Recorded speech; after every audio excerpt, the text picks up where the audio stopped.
5 மினிட்ஸில் இந்த பிரெட் சாண்ட்விச்சை வச்சு உங்கள் பிரேக்ஃபாஸ்ட்டுமே முடிச்சிடலாம். பேச்சுலர்ஸ்க்கு பிகினர்ஸ்க்கெலாம் ரொம்பவே யூஸ்ஃபுல்லாக ஃபில்லிங்காகவும் இருக்கும். இதுக்கு ஒரு பவுலில் பெரிய வெங்காயம் எடுத்துக்கிட்டேன், தக்காளி எடுத்திருக்கேன். இதில் சொல்கிற அளவுகள் எல்லாமே உங்கள் விருப்பத்துக்கு தகுந்த மாதிரி தான். அதுக்கப்புறமா குடமிளகாய் எடுத்திருக்கேன், உங்களுக்கு தேவையான அளவுக்கு சேர்த்துக்கோங்க.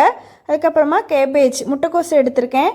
உங்களுக்கு தேவையான காய்கறி எது வேணாலும் கூட மிளகாய் சேர்த்துருக்கேன். கஸ்தூரி மேத்தி, மல்லி இலை, வெள்ளரிக்காய், கான்னு உங்ககிட்ட எது இருக்கோ அதை சேர்த்துக்கலாம். காரத்துக்காக தனி மிளகாய் தூள் சேர்த்துருக்கேன் 1 ஸ்பூன் அளவுக்கு. இது கூடவே மயோனிஸ் சேர்த்துருக்கேன், நல்லா டேஸ்ட்டாக இருக்கும். இது வேணான்னா நீங்கள் ஸ்கிப் பண்ணிக்கலாம். சேலடுக்கு தேவையான அளவுக்கு உப்பும் சேர்த்துட்டு ஒன்றா கலந்து கொடுத்து தனியாக எடுத்து வச்சுக்கணும். நான் சாண்ட்விச்காக ஃபுல்லாகவே வீட் பிரெட் தான் வாங்கியிருக்கேன். நீங்கள் மைதா பிரெட்டு, மில்க் பிரெட்டு எதில் வேணாலும் நீங்கள் செய்யலாம், டேஸ்ட்டாக தான் இருக்கும். பிரெட் எடுத்துகிட்டு இந்த ஃபில்லிங்கை வச்சுட்டு மேலே ஒரு பிரெட்டை வச்சு அப்படியே வச்சுக்கிறேன். சைடில் இருக்க பகுதி எதுவும் நான் கட் பண்ணலை, அப்படியே தான் செய்கிறேன். நீங்கள் வேணான்னா கட் பண்ணிக்கலாம். பிரெட்ல மட்டும் டபுள் சைடு இருக்கா, அதை மட்டும் ஸ்கிப் பண்ணிட்டு மற்ற எல்லா பிரெட்லையும் வச்சுக்கிறேன். 2 பாக்கெட் அளவுக்கு எனக்கு இது சரியா இருந்துச்சு. எல்லாத்தையும் ஃபில் பண்ணி எடுத்து வச்சுட்டு இதை தோசை சட்டியில் அரை நிமிஷம் வச்சு திருப்பி போட்டோம்னா அவ்வளோதான், முடிஞ்சது.